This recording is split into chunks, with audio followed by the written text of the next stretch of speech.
Hey guys, it's Mike from Pro Physio Plus. I hope we're all doing well and staying safe. Now in this video I'll be talking about injury prevention of our hamstring muscles.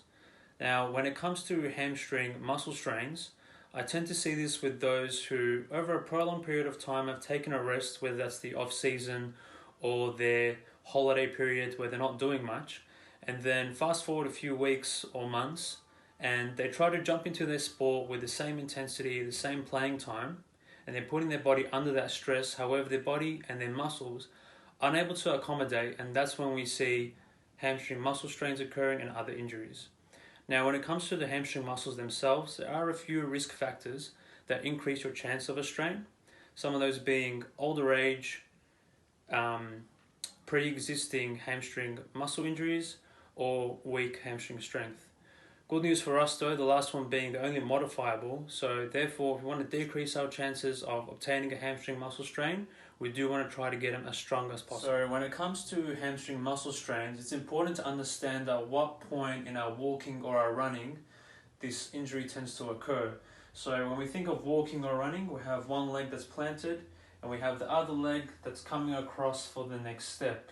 Now it's in this phase, towards the end of it, right before our foot hits the ground, is where we are most susceptible. So if we focus on the hamstring muscle here at the top and then extending out, our muscle is getting longer. Okay, now this is called the eccentric portion of the movement. It's just a fancy way of saying the muscle getting longer. So it's really important through any rehabilitation program that we focus on putting eccentric exercise, and that's going to be the focus of our next part. Okay guys, so when it comes to eccentric hamstring exercise, the Nordic hamstring curl is known as the Holy Grail. Now for you footy players, this must be something that you know very well. So when completing this movement, there's a few key things to note.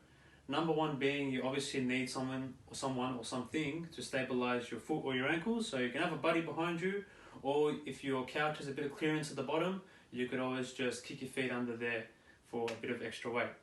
Now, again with the setup, we want to focus on keeping a neutral spine, so we don't want to have a lordosis, as we can see here, a bit of excessive curve. We just want to keep it nice and neutral. Okay, so there are two variations when it comes to this. Number one being, we can just go down a certain part of the way and then come back up, and you should feel a really strong burn in the hamstrings. And you'll find over time you can go a bit lower. Next, what we can do is place our hands above, like so, and go all the way down. Now it's important to note not to get tempted to throw our arms out too early. We want to keep them up here, okay? So going down.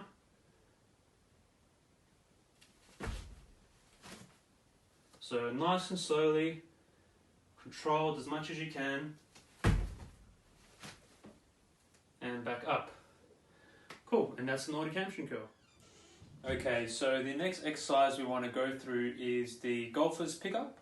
So what we want is a ball placed right in front of us, and what we want to do is keep one leg planted while the opposite arm is reaching for the ball.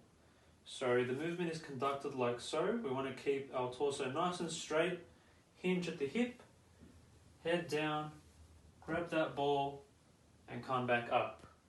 And then again, same movement to dropping it down below. And what we want to do is focus on stretching that hamstring on the way down and controlling it throughout the whole movement. And it's okay to have a bit of bend within the knee there. So those are two exercises you guys can do at home to keep your hamstrings nice and strong. Now, it is important to note that the Nordic hamstring curl is quite a difficult exercise. So if you haven't tried this before, I would start at the lower rep range, being 4 to 6 reps, and you can try 3 sets of those. If you are experienced, we can go a bit higher, so we can do 8 to 12 reps, and you can try 3 sets of those. Now, for more individualized approach, it will depend on your goals, so that is something that is important to note. Something else I'd like to talk about is a new initiative by Pro Physio Plus, which is our new Telehealth service. So this is an exciting new service where we can give you guys one-on-one physio from the comfort of your own home. So you can get expert advice via video conferencing software that we are rolling in.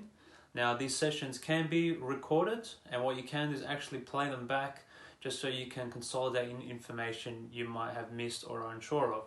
This software is also preloaded with about 100 plus videos, so they're in a nice and easy to understand format, and we can give that to you guys right over the video software. So if that's something you're interested in, we can book you guys over the phone, or you can jump onto the Pro Physio Plus website and book your spot there. So that brings us to the end of my video. Thank you guys for tuning in, and we'll see you next time.